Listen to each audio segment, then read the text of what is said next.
suis avec Béatrice Prieur, la présidente des centristes, les centristes, ancien nouveau centre, sous-titré l'UDF d'aujourd'hui, si j'ai bien vu. Donc ça fait quelques années que vous êtes présidente ou dans la direction du nouveau centre dans les Landes. Ça fait au moins 10 ans. Et c'est ça? Tout à fait. Donc les centristes, le parti d'Hervé Morin, qui travaille depuis quelques années avec François-Xavier Bellamy et notamment aussi David Lisnard. Alors aussi ancienne agricultrice ou toujours agricultrice, dans quel secteur? Alors je suis effectivement agricultrice à Bélus et je suis aussi expert en objets d'art à Bélus. Dans le paysage politique actuel, comment le nouveau centre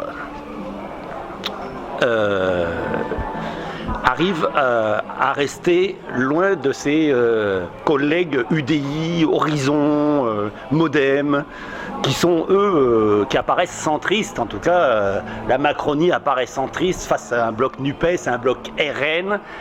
Et vous êtes resté avec l'ancienne UMP, les LR aujourd'hui, vous êtes resté finalement la seule organisation qui se revendique centriste, collée à ce qui reste de l'ancienne UMP finalement. Comment on explique ça et comment vous expliquez que les centristes sont avec les LR aujourd'hui et pas avec la Macronie? Alors traditionnellement, donc les centristes, nous sommes donc les héritiers de l'UDF et donc depuis la fondation, nous étions toujours alliés RPR-UDF et donc il est tout à fait logique aujourd'hui que nous soyons avec les Républicains aux côtés des Républicains. Néanmoins, pour ces élections européennes, il faut savoir que donc, nous sommes l'union du centre et de la droite et que nous rejoignons François-Xavier Bellamy, la tête de liste, va avec les autres députés qui seront élus siéger au Parlement européen en tant que PPE, c'est-à-dire le Parti populaire européen, qui est le plus grand parti politique européen, le plus ancien et donc le plus nombreux. Donc porter sa voix sur la liste de François-Xavier Bellamy, ça sera participer à la construction de cette majorité et c'est vraiment le vote utile que de voter PPE, cette union de la droite et du centre. Oui, ben alors à partir du moment où on annonce Madame Meloni, première ministre d'Italie et sa coalition en soutien de Madame von der Leyen, elle-même soutenue par le PPE. Enfin, à gauche, ils vont tirer à boulet rouge, ils vont dire, ils disent déjà la Commission européenne depuis 20 ans, elle penche à droite, le PPE soutient Madame von der Leyen, ça fait 20 ans que le PPE est au pouvoir, on va dire, à la Commission européenne. Est-ce que c'est pas un bilan un peu compliqué à assumer Alors, dans ces élections en tout cas? Si vous avez suivi un petit peu ce qu'a dit François-Xavier Bellamy, donc il émet bien entendu quelques réserves par rapport à ça. Et en fait, l'idée, avec notre candidat qui est un candidat donc, qui réfléchit, qui a un bilan très positif, avec notamment aussi Nathalie Colin-Oesterlé, qui est notre candidate des centristes à la 8e position.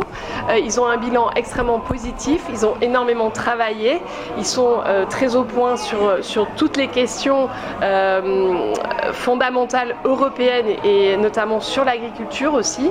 Et donc pour construire une Europe forte dont nous avons besoin dans ces temps obscurs de guerre.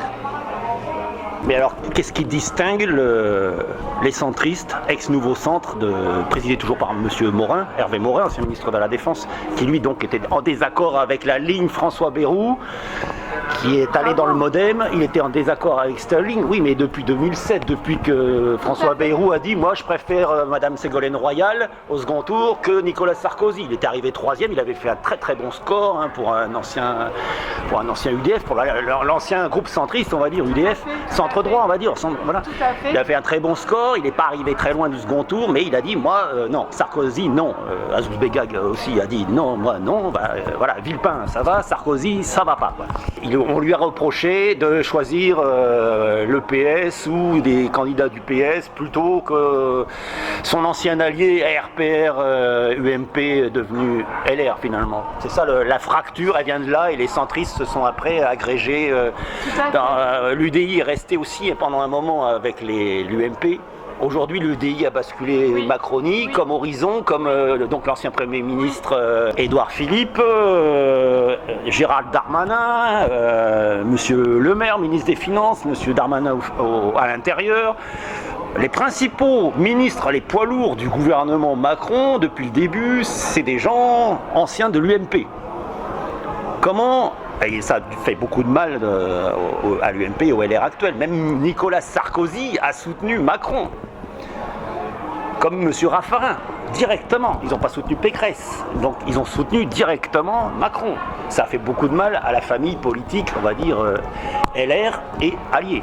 Donc, comment on explique aux électeurs maintenant qu'on est coincé entre deux gros blocs, un RN à 30%, plus derrière vous avez Reconquête qui suit dans le sillage, il y a les Patriotes, il y a Debout la France, et tout ça, ça fait plus de 40%. Comment on fait avec une NUPES et un bloc central macroniste? On est quatrième au milieu de l'échiquier, même s'il reste une majorité au Sénat. Alors, donc... Comment on fait alors? C'est pas très confortable, mais je poserai la question. Merci de rappeler effectivement la fondation du Nouveau Centre et des centristes qui s'est faite en 2007, c'est-à-dire que nous étions UDF.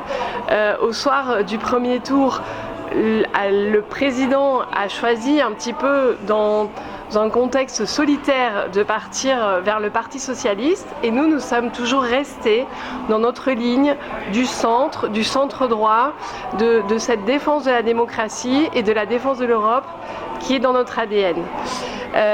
Il est vrai qu'aujourd'hui, pour ces élections européennes, les coalitions françaises ne s'appliquent pas